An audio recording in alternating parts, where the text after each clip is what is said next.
Today, what business needs most is creativity. So let's create AI with integrity, not bias. Cloud management that requires less management. And new ways for business do business. Let's create, at scale, right now, together. Let's prototype. Let's tweak. Let's test. Let's adapt. Let's create something that changes everything. IBM. Let's create. Learn more at IBM.com. Today, what business needs most is creativity. So let's create AI with integrity, bias. Cloud management that requires less management. And new ways for business to do business. Let's create, at scale, right now, together. Let's prototype.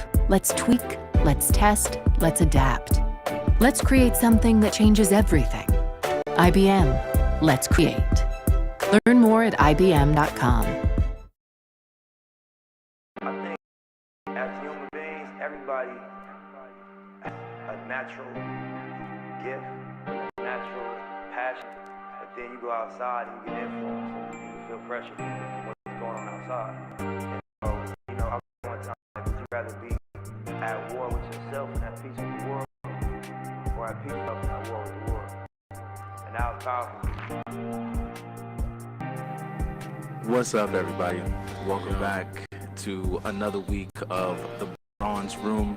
Yes. This is Chris, also known as just Mr. Man this week. I'm just Mr. Man.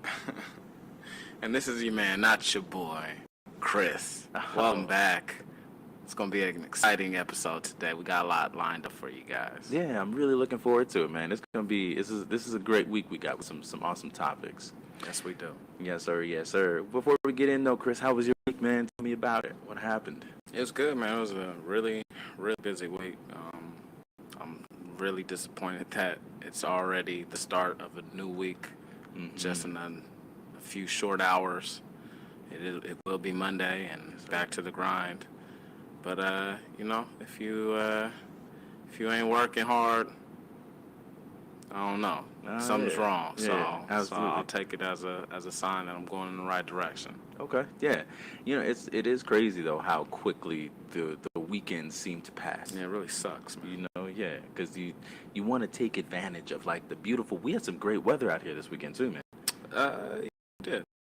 Some beautiful weather going on here. I definitely tried to take advantage. I had a nice little barbecue on Friday. Nice. Yes, sir. Yes, sir. After I got out of work, and but it always amazes me how quickly Monday creeps up on you. Yeah, but I mean, this daylight savings law thing that they're about to pass, that might give us at least the illusion of more time. Right. So. Exactly. Yeah. Well, at least in the evening, though. At least right? in the evening. Yeah. Because if we keep it the way it is, it'll be like darker during the mornings. Right. I think I was reading an article that said like South Dakota, like their sunrise isn't going to be till like 9 a.m. It's all good. It's all good with me. it's all good with me. That's sorry crazy, to our audience members out right in the Dakotas. My bad, bros. That's crazy to me, man. Like that'd be a crazy sunrise. Yeah, 9 it a.m. would be. But hey, look, at least we got it here in Cali, though. Yeah, right. You guys got to make the sacrifice for the great. We appreciate you. You. Yeah.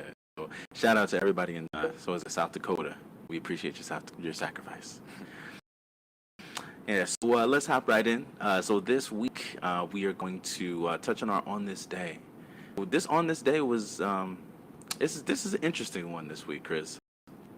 On this day, March 20th, in 1852, Harriet Beecher Stowe publishes the first edition of Uncle Tom's Cabin. Yes, sir. Yes, sir. Interesting. Yeah, it is very interesting because it's a very controversial book. As a matter of fact, it's been it's been a banned book. It was banned at one point. Where was it banned? Throughout the nation or what? I think it was certain states throughout the nation. Wow. Yeah, so it was banned from being read in schools, which was quite interesting. And then it also there's a lot of misinformation about the term Uncle Tom, okay, or about Uncle Tom in general. Okay. Based off of this book, and so I just want to touch on that a little bit. Okay, well, tell me about it. Well, so Uncle Tom was written in 1852, but it was actually written in response to the passage of what was called the Fugitive Slave Bill in 1850. And so the bill required that all Northerners who were protecting blacks on the Underground Railroad from slavery. So as you guys know, blacks from the South would use the Underground Railroad to escape to the North to more slavery-averse nations and or nation states. And but so with this new law, it required all of the Northerners who were protecting these blacks to return them back to the South. Right. And so Harriet Beecher Stowe wasn't having it. She didn't like it at all. You know, more power to her. Good for her, right? And so she writes this book to combat the influence of this law. And this book was called Uncle Tom's Cabin. So before I dive into it, tell me what's your initial thought about the term Uncle Tom? The initial thought that comes to mind in regard to that term is that it's used for a black dude or woman who it's kind of a sellout. Yeah. You know what I mean? Like sellout in general. Yeah, it's definitely got like a negative connotation, right? Oh, 100%. Right, it's definitely like a derogatory word. Yeah, Like, nobody compliments another person. Nobody calls them Uncle Tom. yo, Uncle Tom. Well, thank you, brother. I mean, it's just such a derogatory term that if your name is Tom, you do not want to have any nephews or nieces. For real. Yo, Uncle Tom. I see what you did there. You don't want nieces and nephews. Nah, not at all. But it's interesting because if you were to look at or read the actual book, you would be kind of confused because the actual Uncle Tom in the book, Uncle Tom's Cabin, he was a hero. I've heard that. Yeah, and society does not portray him so based on the term that was derived. Yeah. You know, eventually. Yeah. I've heard about the irony of that, but the accounts I've heard of the book, the novel, I've never read it, but they say that the term came from Uncle Tom having to sell out a couple of his fellow slaves in order to free more slaves in the end. Interesting. That's the account I've heard. Okay. And there are also several other accounts. The accounts that I had heard was something similar. It was that he had ratted out other slaves in order to gain approval or appreciation from his white masters. So there were like different accounts on where this term came from, right? But none of them are good, right? Essentially, is what we're getting at here. But if you go back to the book, you actually find out that Uncle Tom actually gave up his life to save two other slaves from being captured, which is interesting.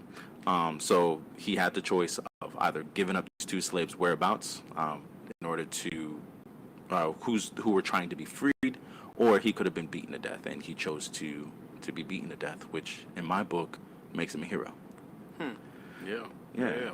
Where did the misconception of that come from? I'm glad you asked, Chris. So basically, the misconception is because this book was so incendiary, it became very popular, and it became very popular very fast, and it became so popular that it was actually regarded as the first bestseller. Wow. So just really cool that the first bestseller in history was a story about a black hero. Yeah, that's amazing. Right, which is to me that's really dope. Yeah, I mean, just to touch on it real quick since we're here, a lot of the major accomplishments or milestones set in this country have been by black people, or Absolutely. at least influenced by black people, and Yeah. it's something that is often not really shed light upon. Yeah. This case being just one of many. Exactly. Yeah, and yeah, it's so a lot of things that we've done, people just kind of gloss over or don't give it the credit that it may truly deserve. Right. For example, like you said, this book right here. But Although we didn't author this book, yes, to make that clear. Yes. But we were the inspiration. Yeah. For it. Yeah, and actually, Uncle Tom was based off of an actual slave, which we can get into a little bit later. But yeah, so. We were the influence of this book, and because it was so popular, it was being adapted into plays and eventually movies and TV shows down the line. However, and this is not just in this nation, but really across the world. However, because the people that were turning these into different mediums for viewing, so like plays and like and television, because they felt that a black slave being a hero would not attract a wide enough audience. They decided to change the storyline to a different a version of somebody who was not as highly looked upon. So, which was, this was kind of interesting. That's really strange, though, man. Like, in every story, movie, or book, the hero is super heroic. So I don't understand why you would even need to flip the script like that. It really doesn't make sense to me, but get it. You don't want it to be such a easy road for the hero, but to totally vilify the hero, yeah, it's weird. It's very strange.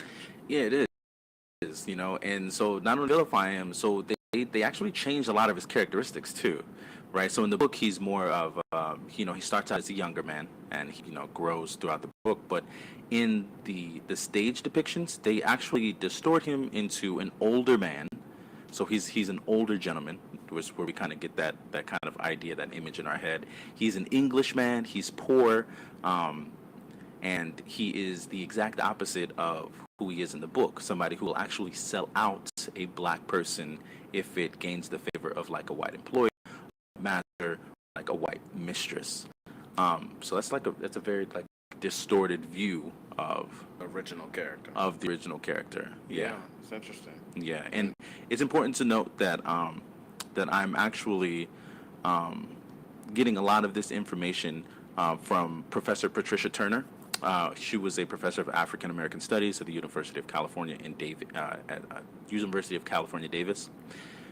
So she's, I've been reading some of her work, and she's the one who's really enlightened me on all of this. So, which I thought was really, really, really great. But yeah, I think it's really interesting to see how they distorted the original version of Uncle Tom to what we now know it as today. Yeah. Very interesting indeed. Yes. I mean, who would you say the most famous Uncle Tom that you've ever seen or come to know? Yeah, that's a great question, actually. I think one that we all know in current history would probably be the character that Samuel L. Jackson plays in Django Unchained. Steven. Was that his name, Steven? I believe it was Steven. Yeah. Massa, you gonna let that nigga in the Massa in our house? Yeah, man. Yeah, he was funny. He was hilarious. That was definitely hilarious. But yeah, so he would be somebody that we would consider a Uncle Tom. And just real quickly, the Uncle Tom definition for us that don't know is a black man considered to be excessively obedient or servile to white people.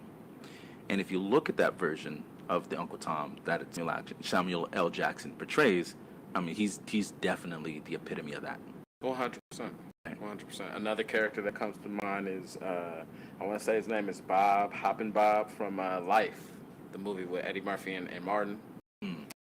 Which one was that? I love that movie. Yeah. Hoppin' Bob was he was one of the prison guards, the camp guards, who was working directly underneath the main overseer. Oh, right. Boss, he ain't working. He would kind of like repeat after all of the commands of the overseer.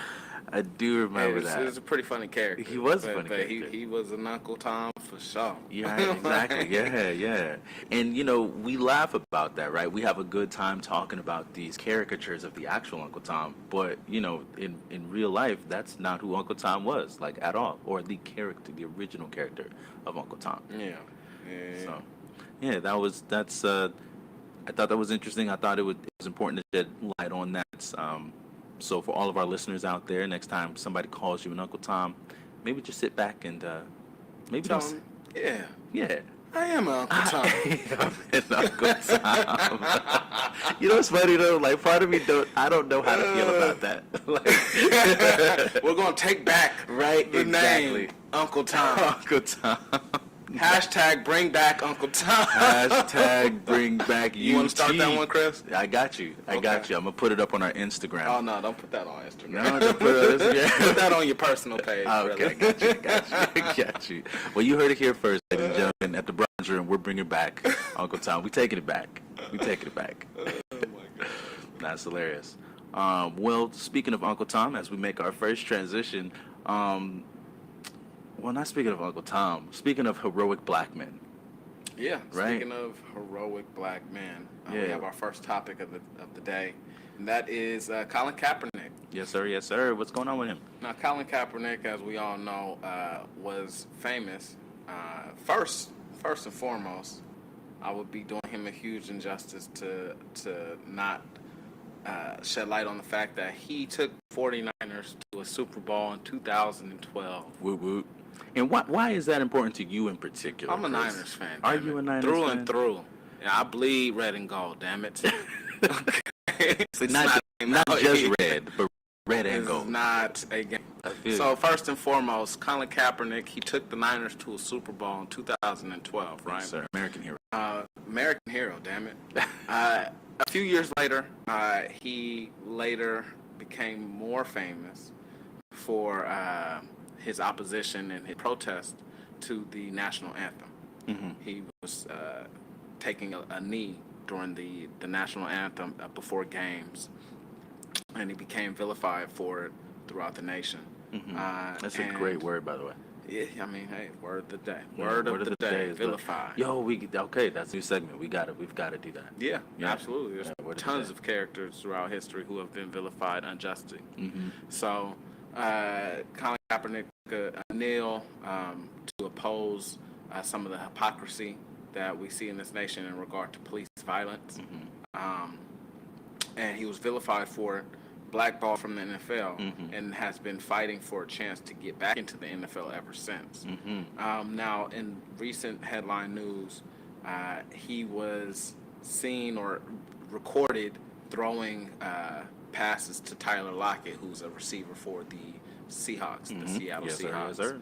And so now discussions are in the air about whether Colin Kaepernick might be recruited to the Seahawks because they no longer have Russell Westbrook calling plays for them. Russell Westbrook, excuse me. Yeah. Russell Wilson. Yeah, I was like, I didn't know he jumping between played basketball football and now. football. I was like, interesting. Russell Wilson, that's what you did earlier. I in the did week, it. right? Yeah. Russell Wilson is now playing for the Broncos, and the Seahawks no longer have a play caller in their ranks. Mm-hmm. So Colin Kaepernick is speculated to maybe be on their list of guys to fulfill the role because he was throwing passes to their number one receiver, Tyler Lockett. It was said a few years ago. It was quoted by Pete Carroll, the Seahawks head coach, that he regrets not having given Colin Kaepernick a chance after, I guess, being blackballed the first time around. Mm. And so he still feels that way. There's a good chance that he might bring Colin Kaepernick in for talks and interviews and maybe tryouts, etc. It Yeah. looks like Colin Kaepernick reportedly is still in really good shape. He is much older. I think he's probably about 34, 35, which is up there in age for the NFL. So whether he still will be durable enough to withstand a full season is really going to be speculated upon. So how do you feel about that, Chris? What do you think? Do you think he's ready?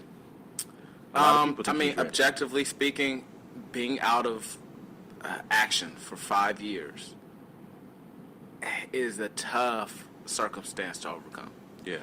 You can do that for the NBA, and not even well, but the odds are stacked up against you for being out of any sport for 5 years. Mm-hmm. But particularly the NFL, because it is such a physically taxing league. Right. You know what I mean? Like, it's not like just getting back on a bike and But riding some it would again. some would say some could argue that that might actually work in your favor, like not being hit for 5 years straight. You know. That's a good point.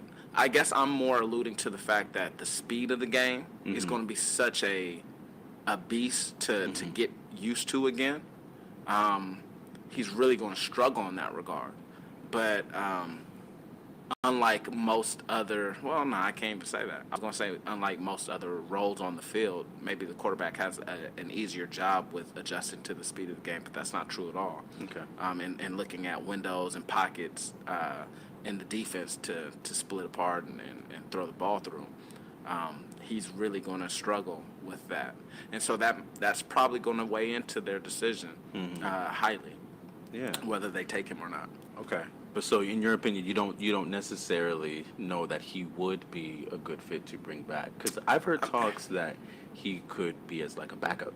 Yeah, and that's what I'm more of an advocate for. I'm not saying like he needs a starting role right away. Like, nah, you know what I mean? He's been out the league for a while, but he should be given a chance to at least back somebody up because he's super talented. His resume speaks for itself. And yeah, man, if this league is really about Black Lives Matter, which they have, that there's I guess signs in the end of each end zone that say Black Lives Matter, or all this like symbolic stuff to make it seem like they're really trying to push for this agenda or for this cause. I mean, Now, the is it biggest like- statement that you could do is hire the dude that you blackballed for starting that cause in the first place. Yeah. Anything less than that is bullshit in my mind. Yeah. Even if it's just a symbolic hire. Yeah, honestly, y'all they don't have any trouble doing a whole bunch of other symbolic, giving us symbolic victories. You're right, So give right. us that one. Yeah, I mean, part of me would love to see Colin Kaepernick. I'm not a huge Niners fan. I never really followed Colin Kaepernick's football career, but I followed his would it be appropriate to call it his activism career? Yeah. Okay, so I mean, I followed that pretty closely. I think just from a underdog perspective, I personally would love to see him back on the field, and 100%. playing, getting out there. And I would love to see him being great at it, being good at it. I know, like you said, the odds are stacked up against him. They are. But They are. purely from like a hypothetical, fantastical point of view, just for shits and giggles, it would be a fun conversation piece to be able to imagine him back on the field, throwing, and hell, maybe even go to the playoffs. I'm calling it right here. I'm gonna predict Super Bowl 2023. Colin Kaepernick. It's gonna be Tom Brady and the Tampa Bay Buccaneers versus Colin Kaepernick and the Seattle Seahawks. Bro, I love that. Calling it right here. I love that, especially with Tom Brady coming Final out of score: retirement. Buccaneers 50, Seahawks 100. What? Okay. I love it. I I can love see it. it. Yeah, that's beautiful.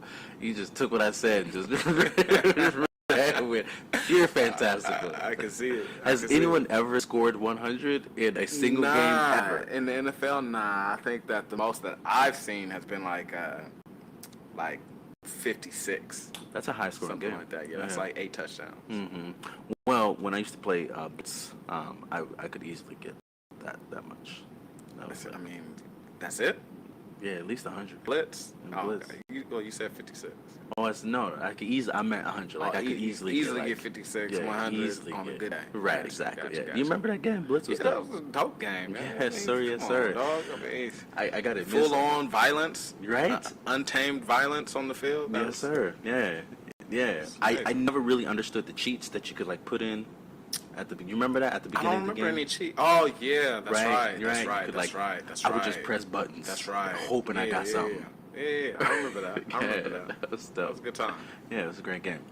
But yeah, anyway, we wish the best for Colin Kaepernick. Yeah, I really hope he gets a role, man. Yeah, same here. I would love to see him doing something, even if it's administratively. I You know mean, what I'm saying? honestly, just to have him back in the ranks of the NFL, I think would do the NFL a huge amount of promotion, of PR, positive PR, because again, on this show, I feel like more and more, at least on my end, it's exposing hypocrisy. Yeah. That's what we do. And if the NFL is really about what they say they're about, then you're not going to blackball somebody, or you're going to reverse the process of what they once blackballed. Colin Kaepernick, make no doubt about it, was blackballed. He Yeah. he wasn't old at the time. No, it wasn't. He was a viable quarterback to Got at along least with be all on of his somebody's teammates. roster. Right. But as soon as he takes a political stand, he's not able to get a job. He was blackballed. There's no doubt about that. Yeah. That needs to change. Absolutely. They need to hire him. They stole his career away from him. They stole his career. You're right. He could have been a great football player. I mean, he was a great football player. He could have been. He was all right. I mean, I'm gonna be objective too. You feel me? He got us Yeah. to a Super Bowl, but he still had some holes in this game for sure. But he was still young though. I can't say I wasn't cursing his name in Yeah. the 2014 season. Yeah, but I feel like you curse every. I do. You're right. Yeah, Every hey, quarterback. You better eventually. ball out, damn it, or Every get game. the hell out. Ball out or get out. I love that. Yeah. But yeah, at the end of the day, over here at the Bronze Room, we got mad love for Colin Kaepernick. Absolutely, 1,000%. Yes, sir. Yes, sir. Today, what business needs most is creativity. So let's create AI with integrity, not bias. Cloud management that requires less management. And new ways for business to do business. Let's create, at scale, right now, together. Let's prototype. Let's tweak. Let's test. Let's adapt. Let's create something that changes everything. IBM. Let's create. Learn more at IBM.com.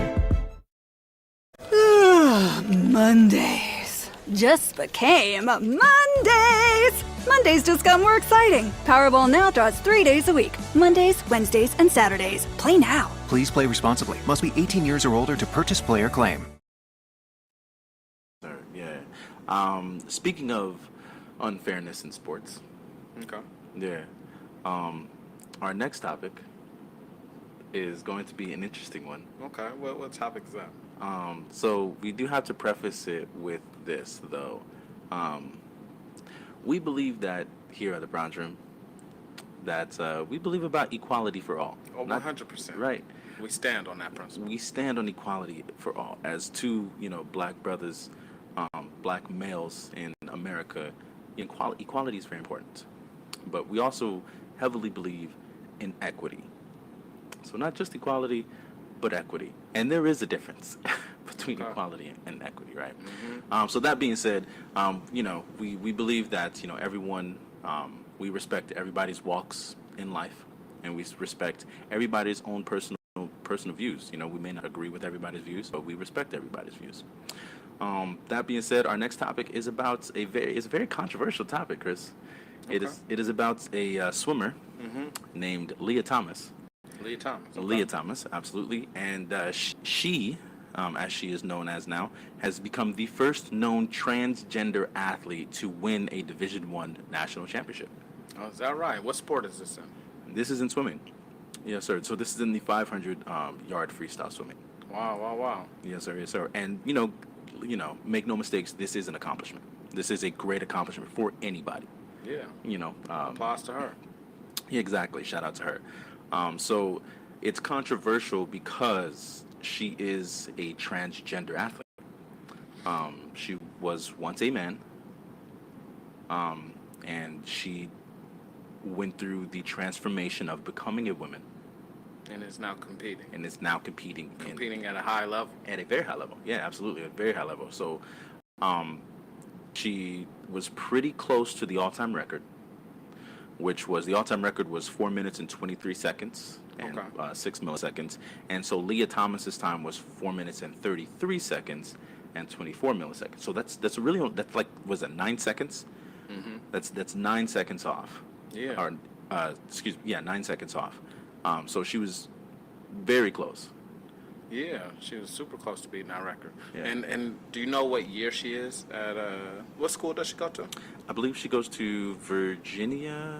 Let me double check on that. I believe she does go to Virginia I think State. it was Virginia when I read up on the article. Does she have more years at school? Is she a senior or sophomore or what? That's a great question. I can follow up with you on that. I'm not exactly sure. All right. What. Yeah, I'm just curious as to if she has a chance to come back next season and maybe vie for beating that record. Yeah, that would be interesting. I would. 9 seconds is a lot to shave off in a sport of speed. Yeah. But yeah, it'd be interesting to track her progress and everything. Yeah, I think so too. I think it would be interesting to keep an eye on what she's doing. I can't seem to find any information on what year she was in, but she does go to Virginia. The University of Virginia. Oh, excuse me. Sorry. Oh, correction. I'm sorry. University of Pennsylvania. Pennsylvania. Yeah, okay. Pennsylvania. Gotcha, So the best time was from Emma Wyant. So shout out to Emma Wyant, who attends Virginia. Okay. Yeah. So what was her time? So she finished 1.75 seconds after her. 1.57 seconds. 1.75, which is, in swimming is an eternity. That's a long amount of time. So I think that's also something that was a bit controversial as well, because not only did she beat the competition, but she beat the competition by... She smoked the competition. Yeah. Okay. So, I mean, what are your thoughts? I'm gonna throw it on you first. Okay. Yeah. Well, I mean, I don't know if I'm fully on board with transgender athletes competing. Let me specify this. With trans women competing against female athletes, I see it as an inherent advantage when you're coming into the game with having male, being born a male, and then transitioning and then competing with females. Right. Now, if it was a female transitioning to a man and then competing with men, have at it, because we all know, and this is scientifically speaking, or just, doesn't even take much science, but just looking at the facts, men we're stronger than women. We are faster than women on average. Now, these are all on averages, so we're speaking on average. So of course. Men are stronger not to say than that women on there's average. no woman that could ever beat a man at anything, but Right. on average, that's just like, would I allow my daughter to go out and play football with a bunch of dudes? Fuck no. No, hell no. A resounding fuck no. Resounding fuck no. Like, no, because I don't care how athletic my daughter is, and she's going to be very athletic. Let's make get that clear now. Right now. Y'all heard it here first. Okay. Chris's daughter is going to But be she's not athletic. going to be competing with males, because males in general are just going to be able to out-strengthen her, outrun her, put her at risk for injury, etc. Yeah. I would never do that. Yeah, it doesn't make sense. So, and I just think that a dude transitioning into a female inherently has they have an inherent advantage. Right. And so the total the fairness of the competition is taken out when you're introducing a trans woman into the sport. Right. Now, that's not to say that I don't think that a trans woman or trans man has the right to play a sport, to compete, to participate on teams, but there's got to be something. There has to be some type of solution to acknowledge the fact that there's an unfair advantage there. Maybe she can compete, but maybe not place. And I know that just on its face sounds unfair, but that would be to disregard the unfairness of there being a person who used to be a man, and I hear what you're saying, competing in the first place. Right, but then what would be the point of them competing if they're not going to be able to place? A lot of people... Is it bragging rights? I wouldn't necessarily say bragging rights. I would say just giving people the opportunity to express themselves, and to compete. But you know what I mean? At that point, it's a participation trophy. And that's fine. You know what I mean? And that's fine. I'm okay with participation trophies. Like, I'm not. I understand where people are coming from, where it's like, nah, a trophy should only go to the champion or whatever. But you know what I'm saying? Like, you want to make sure that everybody feels like they contributed to But a I team. almost You know what I that is like a bit piece of and I don't know, and because I don't know that perspective. I could never find myself in that perspective because I'm not a trans woman. So I don't know how it would feel if somebody said, yeah, you can compete, but you can't place. Would almost to me feel like, and forgive me because this is a stretch and it's a leap. However, it would almost feel like, Jackie Robinson, you know what I'm saying? Like you can play, but Right. you can't, you know what I'm saying? But you can't win a medal, you can't win a trophy or something. I would say there's a huge. There's a huge difference. That's a but huge that's stretch. it's the closest. And I do want to shed light on the fact that a lot of there's often a conflation between black people And trans. and equal treatment versus the trans community or the gay community and equal treatment. Like it's not the exact same. There are similarities, but Right. there are differences as well Right. that I think need to be addressed. Agree, and I think that to me was the closest thing that I could come to. I hear you. I'm And with again, you. it's miles apart. You Yeah. know what I'm saying? So I think there are more differences than there are similarities. But that was the closest thing that I could bring to an example. So, it's like, yeah. So I hear you. to me, maybe here's another idea. Maybe you could have a trans division. Yeah, and I think that's the most obvious solution. But until there's more trans athletes, I don't think that's possible. Yeah. You know what I mean? Like every school would have to have a trans athlete. And I don't know. Maybe we're at that point where that is possible. Maybe there are enough trans people out there where that can be done. But at least for individual sports like swimming, like track, but to have a full-on basketball team or football team of trans athletes, I think we're still a long way away from that, just in terms of the numbers. Yeah, that would be very interesting. Yeah, that A would be super trans interesting. That'd be football kinda team. lit. Yeah, I would would watch. I would watch that too. I'd be very interested to see that.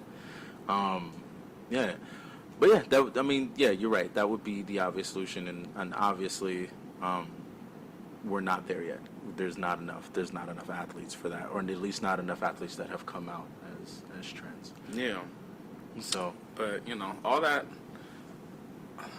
all that being said, shout out to Leah Thompson, because that's an accomplishment. Nothing should be taken away from her. right. Although I guess we did just kind of make the argument that It should be taken away from her her. placing should be taken away. Yeah. But no, I mean, I'm objective and I'm about the rules. If the rules say that that's okay, then okay. But I think the rules should be readdressed in cases like this. I agree, and it's also important to note that the rules are being readdressed as well. They are. They are currently. So next season they will be different. That's what my understanding is.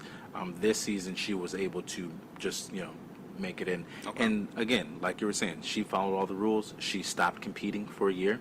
She took. Okay. She took testosterone reducing. Also, she recently transitioned. Yeah. Oh, Well, wow. I don't know how long ago she transitioned, but in order for her to compete, though, she did have to take a year off of sports, from competing, and she did have to reduce her testosterone. Those I know for a fact. Okay. As far as Okay. like when her transition was, Alright. I'm not fully sure. Yeah. But again, you put in the effort, you worked your ass off to compete at that level. Period. It's not a small feat. No, not at all. You know what I'm saying? So shout out to Leah Thomas for, becoming the first transgender athlete to win a Division I national championship.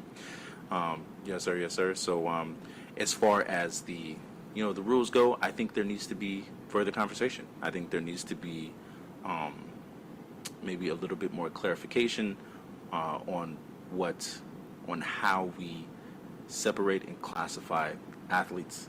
I think there just needs to be more conversation on it. Yeah, same. And just to play devil's advocate, I'm gonna put on my devil hat right now. I can see it. You never took it off, Chris. I'm saved. Just to play devil's advocate, I think we should probably seriously consider readdressing some of the rules in some of the more mainstream sports. What do you mean? I think that there should be some retooling, remodification of blacks competing in sports. They have I'm sorry, what? An obvious Advantage? inherent Oh, you are advantage. Really? And I don't think it's fair. We're just born with more muscle mass. There's an inherent difference, is all I'll say. Okay. And they, it's not fair.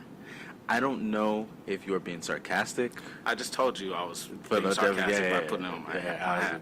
Man, that's very satiric of you. Well, I'm trying, and what I'm trying to do in this satire is I'm trying to make the difference clear between racial differences or allowing different racial groups to compete against each other versus letting different genders compete versus each other. It's not the same argument. It's not. It really you know what I mean? It's not. And if you want to go that route, then you're going to be drifting into the racist woods. Yeah. You know what I mean? Yeah. The racist woods, I like that. The woods of racism, as they say. You have really colorful, you get real colorful with that. No pun intended. See what you did. Yes, sir, yes, sir. Yeah, no, I agree. There is definitely a difference between, race and gender, for sure. I think a lot of times they are conflated as the same thing, and they're not. But there is for sure a difference. Yeah. Yeah. And so, what's our next topic? Oh, the next topic is fun. Yeah, we're about to have some fun. So, Okay. So speaking about gender differences, we're gonna go into our Clash of the Chris's. All right. Yes, sir. Yes, sir. Yes. And our topic for this comes from a website called Board Panda. And man, shout out to Board Panda because I get some of the best articles from this website, man. They just throw out the funniest, most wildest stuff. Okay. And it's super entertaining. So this is definitely a topic that me and Chris discussed earlier in the week that we do not agree upon. Do we agree? Did we come to some sort of consensus on this? No, not at all. I vehemently disagree with you. Okay, and yeah, so again, for those of you who do not know what Clash of the Chris's is all about, we pick a topic and that we don't agree on, and we just, we each have a few minutes just to state our arguments for or opposing, and at the end we just, we leave it in the air, and we let the audience decide. Okay. Of course, it's always Chris that wins, without a doubt. Exactly, and we know which Chris we're talking about. Yes, we do. Yes, we do. This one. You're talking about me, right? No, sir. He was pointing to me. And when I say me, I mean me. So yes, yeah. Anyway, so our topic today is from an article from Board Panda, and the article is entitled "He Insisted I Pay." Dun dun dun. Husband loses it when wife only pays for her own meal after big family celebratory dinner that he organized. All right, so let me give you the lowdown real quick. All right, so this wife and this husband, they're married. That's the first thing we should get out of the gate, right? And so the husband, he gets not a promotion, but he does get a bonus. He gets a bonus at work. And to celebrate his bonus, he invites, he tells his wife, let's go out to dinner to celebrate my bonus. Okay? And the wife agrees. The wife is totally okay with that. But what happens next, to me, is the bread and butter of the whole thing. So from there, he not only invites the wife, but he invites his entire family without telling the wife that he's going to invite them. He invites the entire family. They all, they all come together.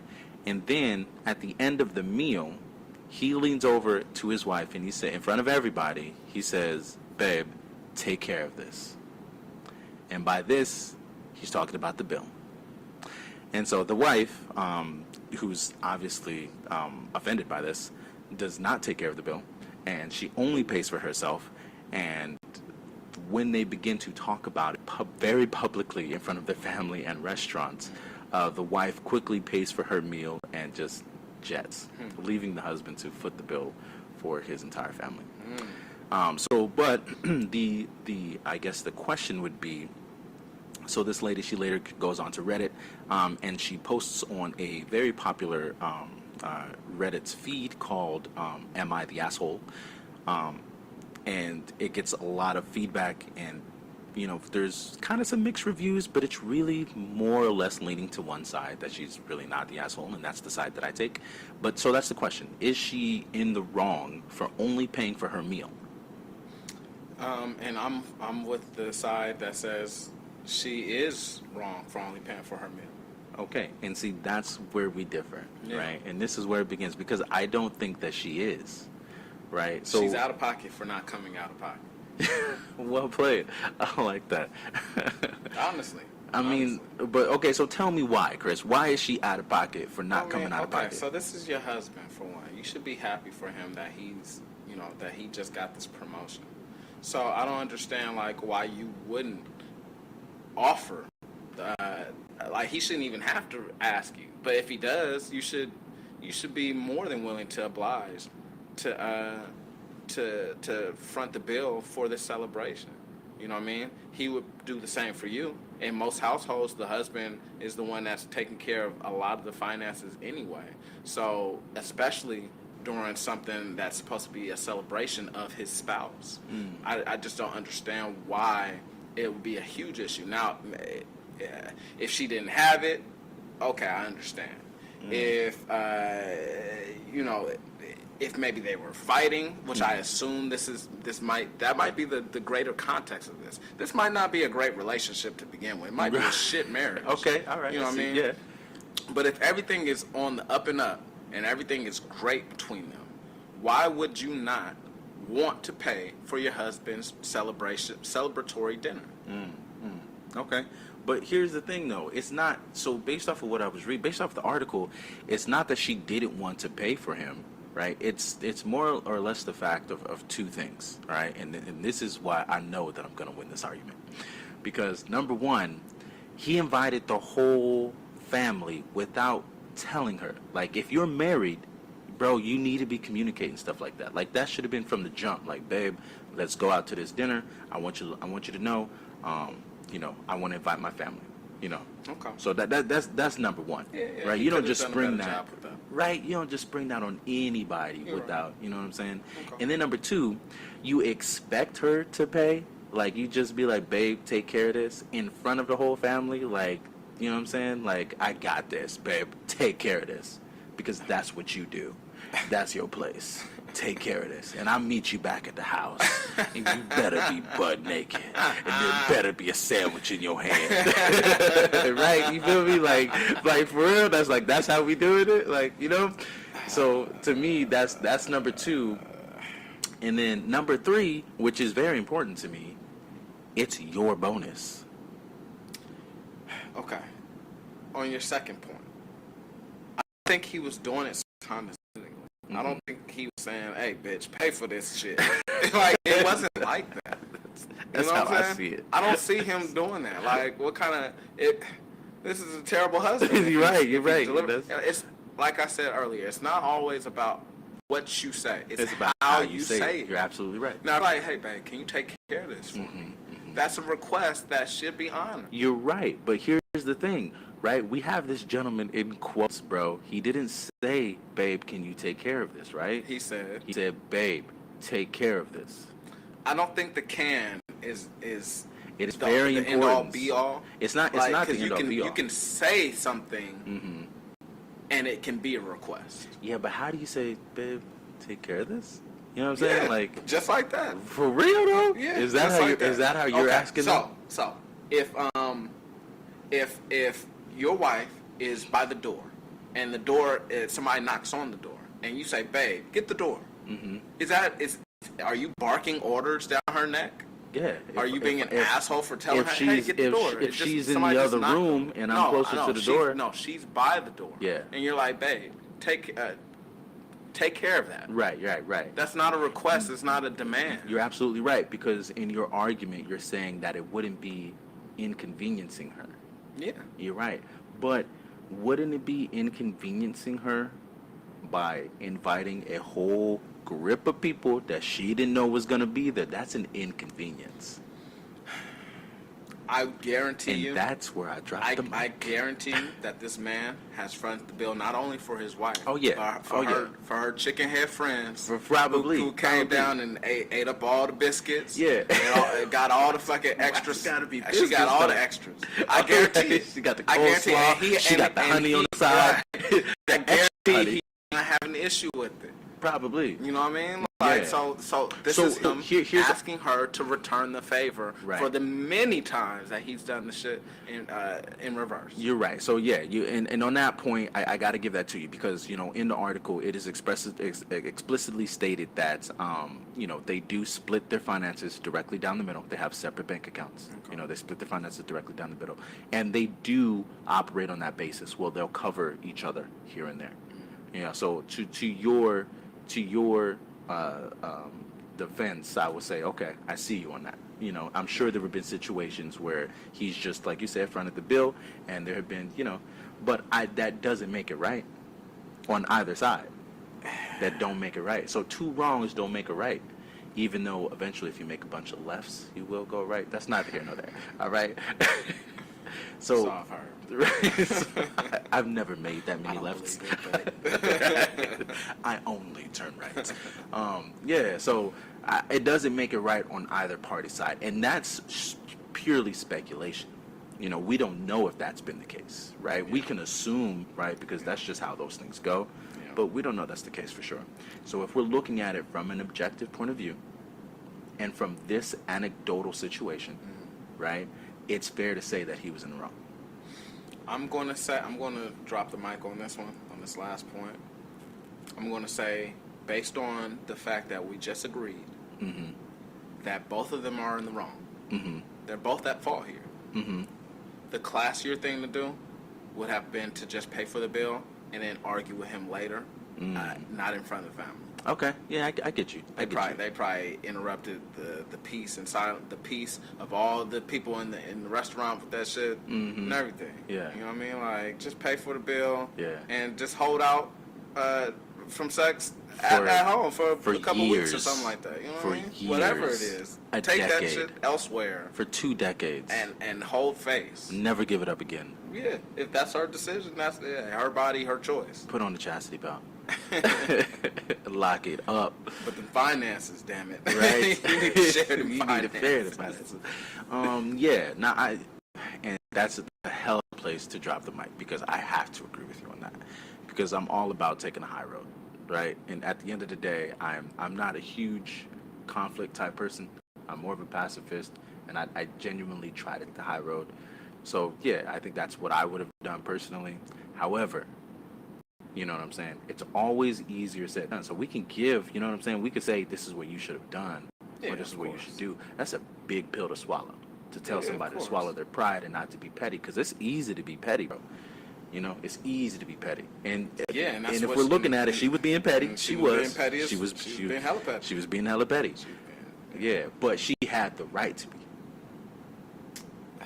It was completely in her right to make that. Yeah, of course. Right. Absolutely. It's within her right to say no. To say no. It's within her right to say, if he's like, babe, give me a kiss, and everything is great, it's within her right to say no. Although if everything was great and he said, give me a kiss, and she said no. But it's in her right. Then she would have been. But it's in her right. I'm just playing. Yeah. It's in her right to say it, but that doesn't mean that she is right for doing it. It's your individual right to do whatever the hell you want to do. Yeah, I see what you're saying. But based on circumstances, it's kind of fucked up if you're denying your husband. But if he had the kiss, funds to or pay if for you're it, denying though, your husband the bill or paying for the bill. Yeah. He just got a bonus, man. Like, right. If you just got a bonus, celebrate your man. If you just got a bonus, though, are you expecting people to pay for you? Or are you paying for people? If it's my birthday, am I expecting people to pay for me? Nah. Birthdays and bonuses are not the same thing. They're celebrations of an accomplishment. Hold it. An accomplishment of a new year. True. And an accomplishment of making more money. Making more money. Those are two very different things, because the conversation is about money. Right? Conversation's about money. So you just made more money, and you're telling somebody to foot the bill? You just make. If I got it, Don't ever let me make a bonus, cause Right. ain't none of y'all. Y'all getting nothing. My celebration. Yeah. Not one of y'all. Coming to my celebration. Well, I tell you one thing. Myself out today. Right, exactly. I bring my own food. I got my plate right here. Matter of fact, now way to stay right there. I'm good. So I brought my own wine, my own bread. I stopped by Cheesecake Factory on the way over here. I got that squaw. That's hilarious, bro. Yeah. So you guys heard it here first. Once Chris gets a bonus, he's not. Yeah. Don't even try coming to my celebration party. Celebrating. I'm gonna be partying with myself. Right?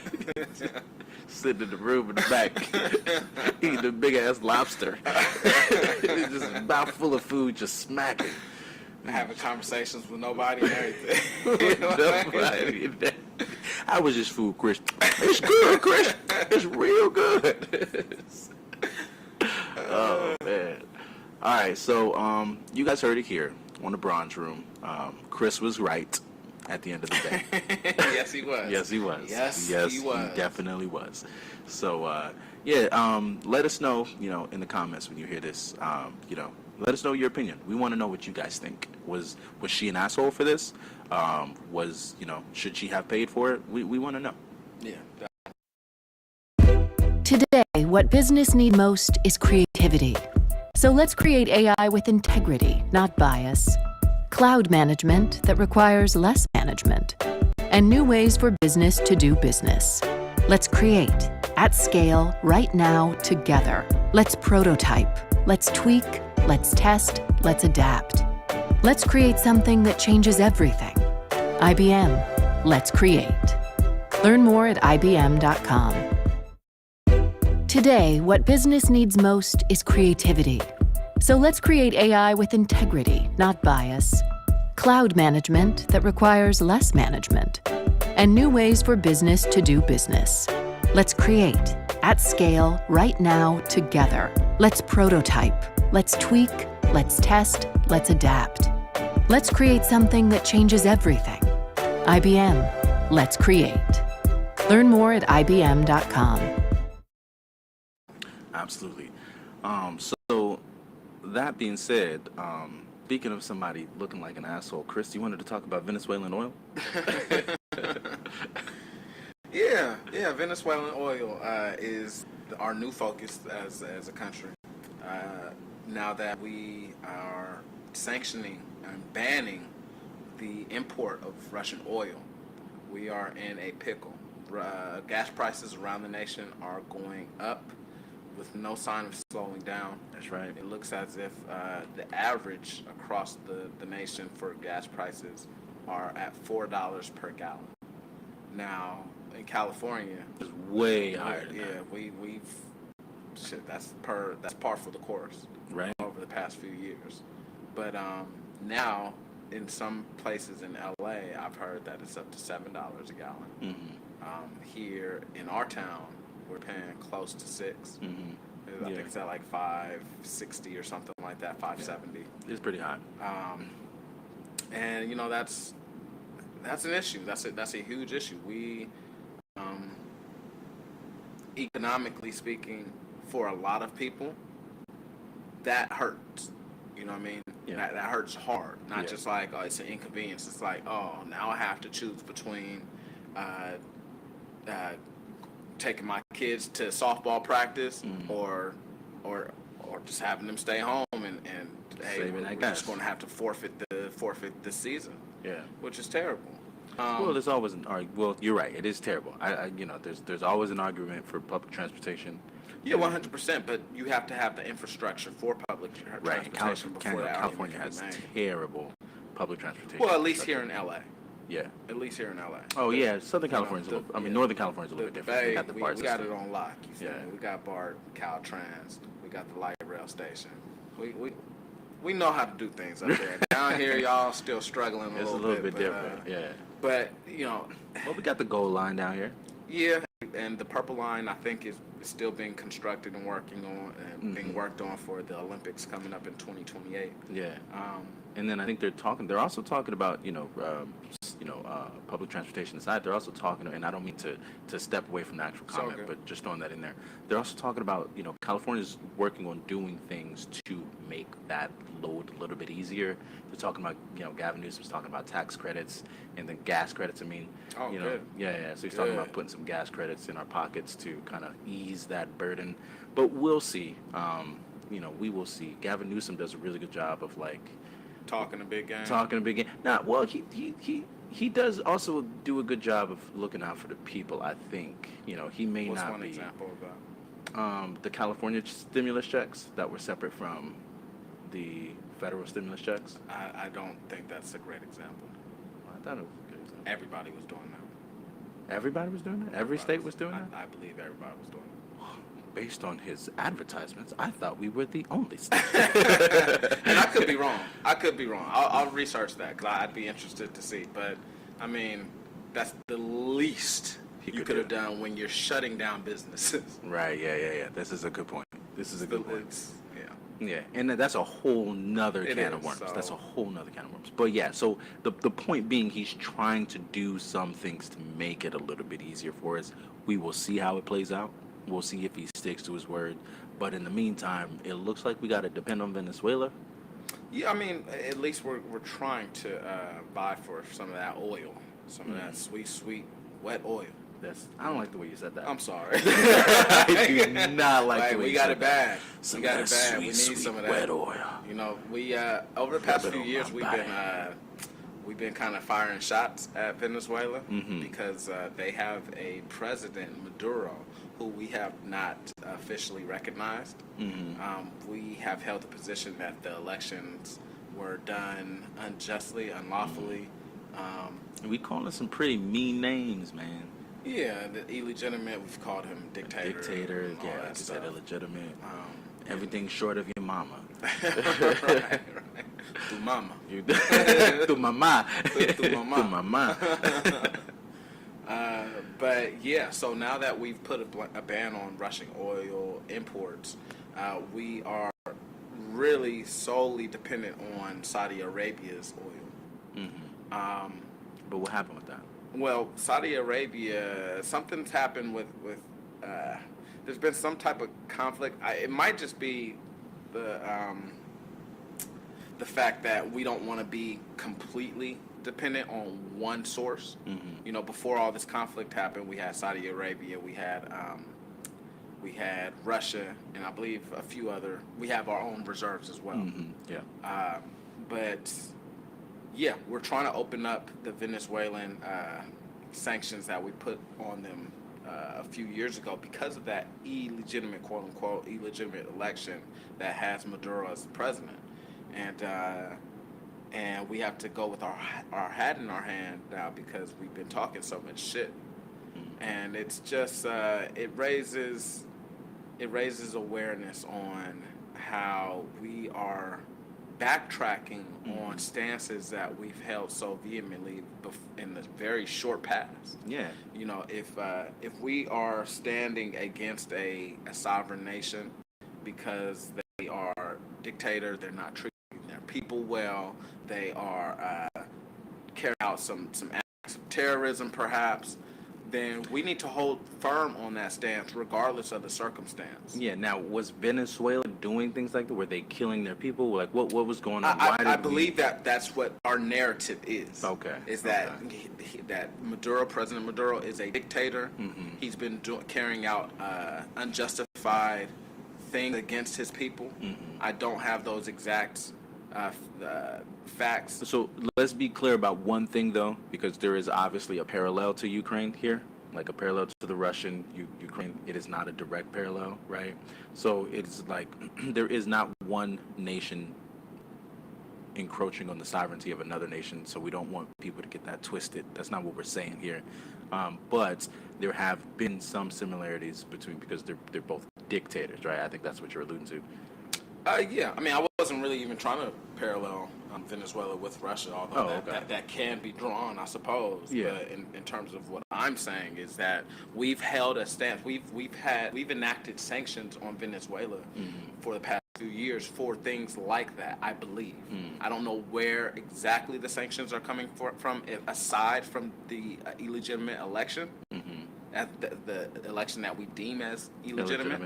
I believe there's probably a load of other things as well. So do we currently recognize him as their leader? No, we do not. As far as today, March 20th, 2022, right. I'm pretty sure we're going to be reversing our stance on that now based right. on the circumstances, which is what I'm trying to allude to or shed light on. Yeah. We can't have these moral stances just to go back on them when we need something from the other party. You know what I mean? Like, if you're going to have a moral stance, it's a moral stance regardless of the circumstances. That's not how morality works if it's just circumstantial. Right.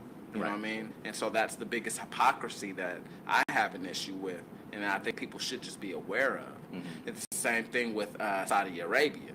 Now, we like to go into other nations and bring democracy and freedom to them when we deem them as dictatorships that are going against their people. We did that with Gaddafi in Libya. We've done that with Saddam in Iraq.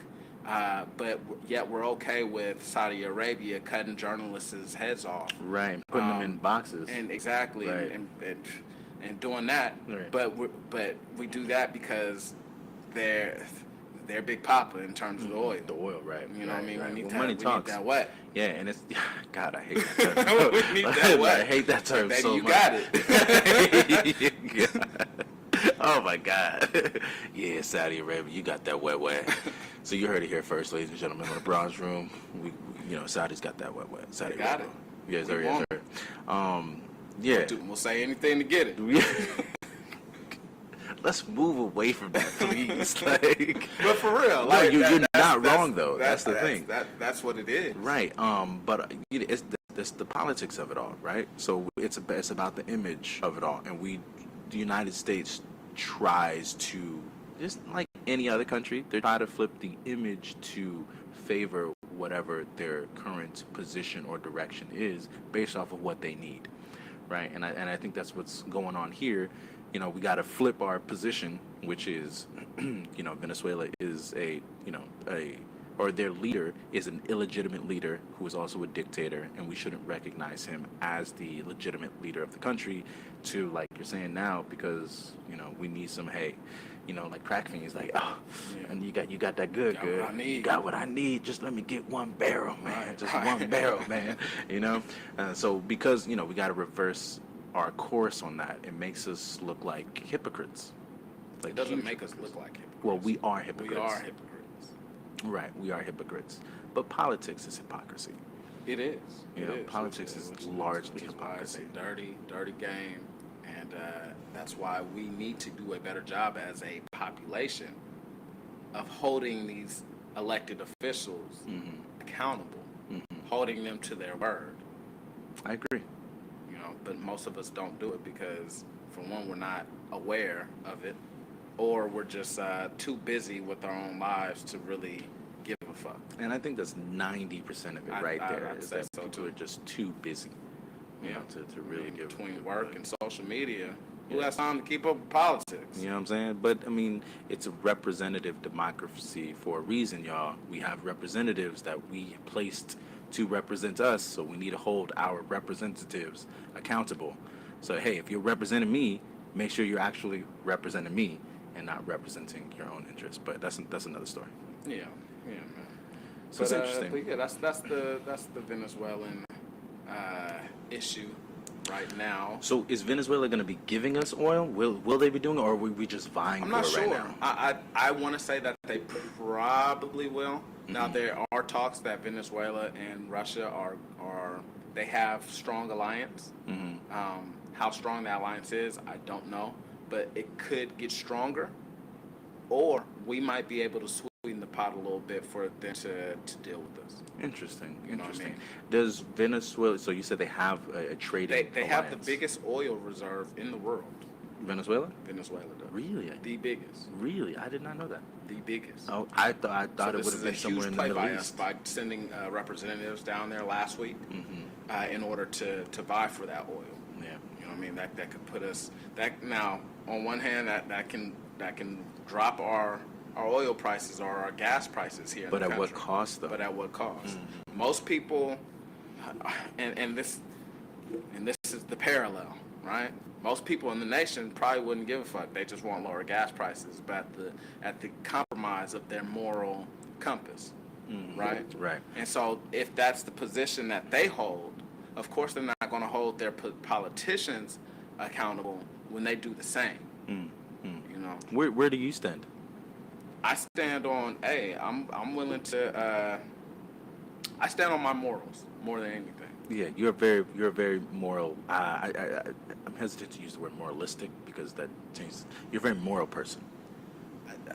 In my mind, that's the only way to be. Otherwise, you get into you get into murky waters, waters, man. Like, Because if you got to draw the line, you know, and you got to hold that line, you know, and if you keep moving that line, you might end up drowning. You know what I'm saying? 1000%. Like, you know, it's like discipline, right? Taking it out of morality, but like discipline. Like if you're an athlete, you wake up at a certain time every day, you work out, you go to practice, you watch game film, etc. Okay, you can't just do that when you're not tired. Even when you're tired, you gotta do it. Even when there's a birthday party, man, dog, you trying to come to this birthday party? You're gonna be out all night. Nah, I have to go to bed and get ready for this championship I'm trying to win. No, I'm going to the birthday party. Like, there's no room. Right. There's no wiggle room. Right, for deviation. For deviation. Right. So in terms of morality, like, if you believe, like I believe, that is the way to having a more perfect world, and hopefully everybody else does it, not just yourself individually, but you have to do what, like Gandhi said, he's like, you got to be the change that you want to see in the world. Yeah, You know absolutely. what I mean? Your life will be the ripple that will one day create a wave. So, Okay, 2 and 1. I got you. So in terms of my moral stances, like, even if it's inconvenient, I can't go off of that. You know, Right. Because I think it's the key to success in the world. And I think you stick by those morals. Yes, absolutely. That's important. And I think you touched on something also very important. The key word, I think, is convenience, right? So Americans, we are very accustomed to a very convenient lifestyle, right? The American culture is like fast food, you know what I'm saying? Like, everything needs to be fast and convenient. You know, we have a very microwave culture here in America. Right here, right now. Right here, right now, the way I want it, and it needs to be perfect mind. You know what I'm saying? So, and then when it deviates from that, that's when we start to have problems. So, and I think to your point, you know, there's probably why it makes it so difficult for Americans to hold those morals, because they're so used to being comfortable. Yeah. You know? I mean, complacency is the quickest and fastest, most efficient way to end up in mediocrity. Right, exactly. However, though, on the same token, I do want to point out, though, that when it comes to higher gas prices versus the situation in Ukraine, which the higher gas prices are stemming from, most Americans are like, okay, we'll take the higher gas prices for now. Yeah, let's see how long that lasts. Right, exactly. To your point of us being so convenient based, I do not predict that will last. It can't. So People once are you gonna start get hurting, pretty angry. I give it another month. Ooh, that's generous. We're like, you know what, Ukraine, sorry, dog, but we need that Russian wet. Yeah, exactly. God damn it, that Russian wet. Real good. This is gonna stick, isn't it? This is the thing. We're calling it wet. All right. Yeah, no, I absolutely agree with you. I think that a month is generous, because if you look at even the way that the news is covering the Ukraine situation, they're not covering it as heavy anymore already. You know what I'm saying? Yeah. Like, you get maybe an update every few days now, you know, and and there are real people dying. Like, we have cameramen and journalists here in America that are dying, and we're not paying very much attention to it, right? So I think that we're already starting to get a little bit of fatigue from it, from the I wonder what the Kardashians are doing. You're exactly, you know what I'm saying? Right. Kanye, can you show us another Pete Davidson video? What's up with you and Pete? Yeah, right. What's happening? What's the next big thing? Yeah. So, hopefully, this situation is resolved quickly. But also, I would love to see Americans pushed a little bit more to their uncomfortable side, just that we can learn to grow a little bit. You know what I'm saying? I would love to see Americans grow in that regard. Yeah. We'll see. Yeah, we will see. Today, what business needs most is creativity. So let's create AI with integrity, not bias. Cloud management that requires less management. And new ways for business to do business. Let's create, at scale, right now, together. Let's prototype. Let's tweak. Let's test. Let's adapt. Let's create something that changes everything. IBM. Let's create. Learn more at IBM.com. But yeah, so speaking of growth, right? So our last topic of the day is, everybody wants to see their credit score grow, right? Absolutely. And now you might have an opportunity because come this summer, it has been announced that most medical debt's going to be removed from your consumer credit reports. And which is huge news. So huge. Yeah, absolutely, it's great news. This article comes from the Wall Street Journal, and it's been reported that Equifax, Experian, and TransUnion are going to be making changes to how they report medical debt beginning this summer. So they're going to remove 70% of medical debt in collection accounts from credit reports. Yeah, so to be clear though, this is medical debt that has been paid after it was sent to collections, okay? And then also new unpaid medical debt is not going to be added to your credit report for a full year after being sent to collection. So, I mean, you get a full year to not pay your bills after. I was so happy when you read that headline originally. Yeah. This is again a symbolic victory. It is. It's this definitely is a Band-Aid on a fucking gunshot wound. Well, yes, it is because. Well, let me finish reading the benefits because there are more benefits, maybe but you are right. So they're also going to remove all unpaid medical debts of less than $500 beginning the first of next year. And that threshold could rise. It could rise, but yeah, that was the last benefit. But those are real things, right? So it's a move in the right direction. It is because there's a lot of Americans out there, especially Black Americans, right, that have really messed up credits over like a $20 copay. You know what I'm saying? Like, and so this is a good thing. This is a good thing, So, $88 billion in medical bills are currently spread out across 43 million credit reports. So this is going to make a huge dent in that. 88 billion? $88 billion. Yeah, that's a lot, man. That's a lot of money. It's crippling. It is. You want to talk about sanctions, crippling sanctions on Russia and Venezuela. Talk about crippling medical debt on the American public. Right. If they cared about people like they say they do, Mm-hmm. like the people in Ukraine, and the people in Iraq and Libya and Venezuela, then you would help your own people by giving them universal health care. I agree with that. I agree with that. That's another story, I guess. Sorry to go on a tangent. As far as this right here, just to reiterate, you said that the debt won't go on your credit report for a year after taking it on.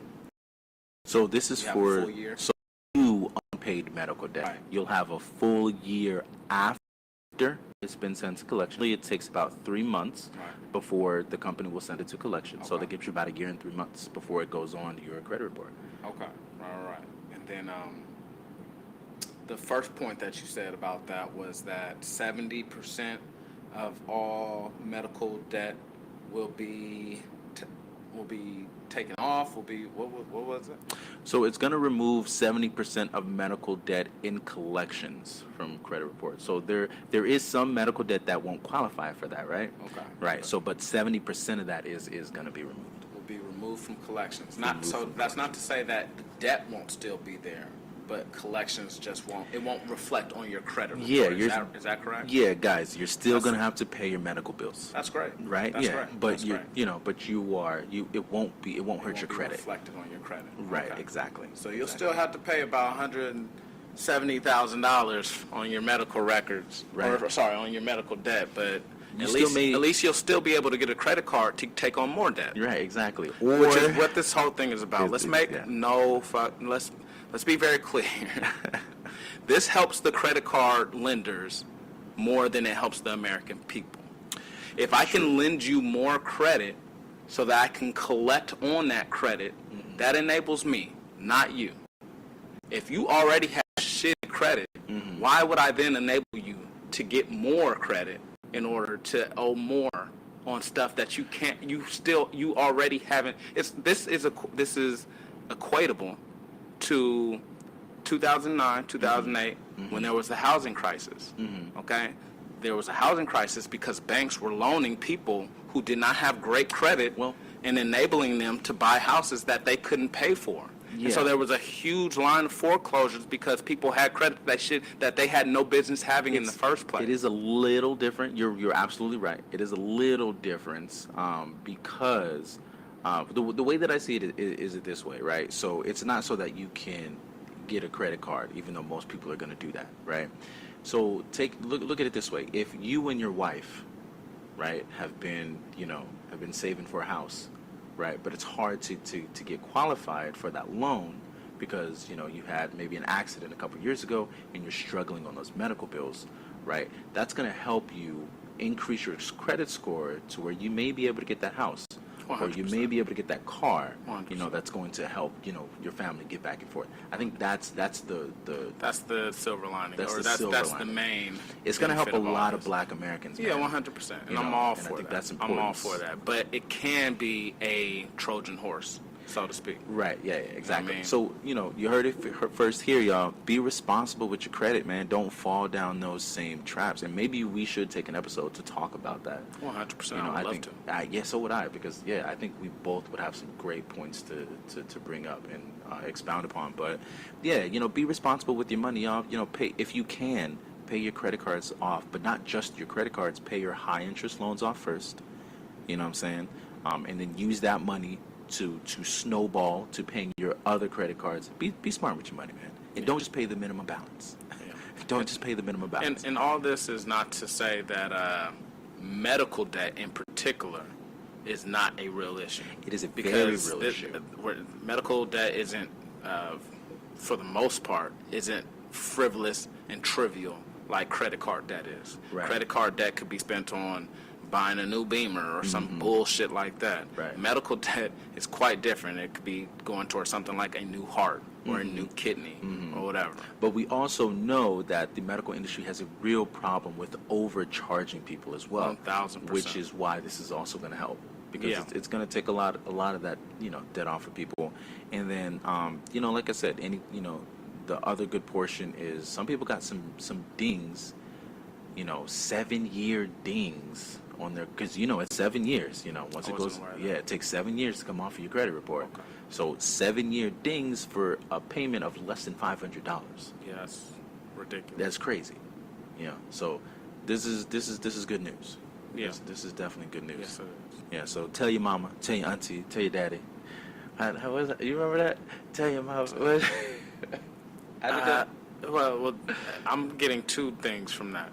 There's tell your mom, tell your pa, I'm going to take you back to Arkansas. Is that where you bringing that from? Ray Charles? No. Oh, nah, you know what? I think I was conflating that and With hide your mama. Hide your wives, hide your kids. Exactly.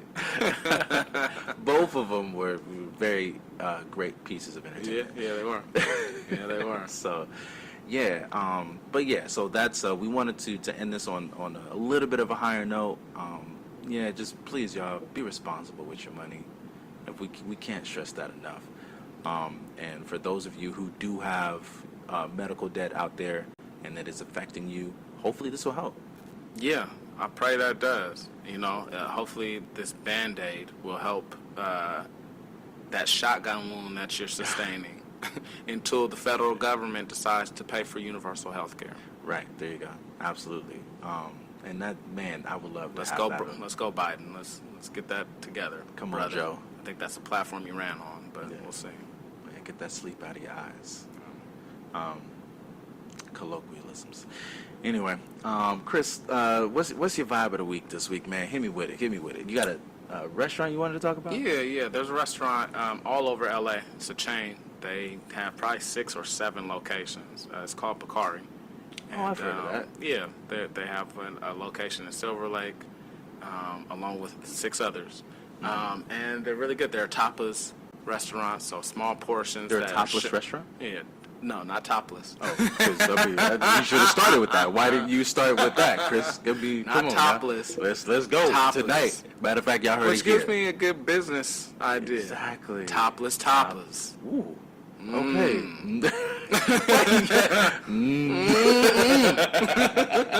That sounds delicious. Finger looking good. That's not the only. Anyway. Topless tapas.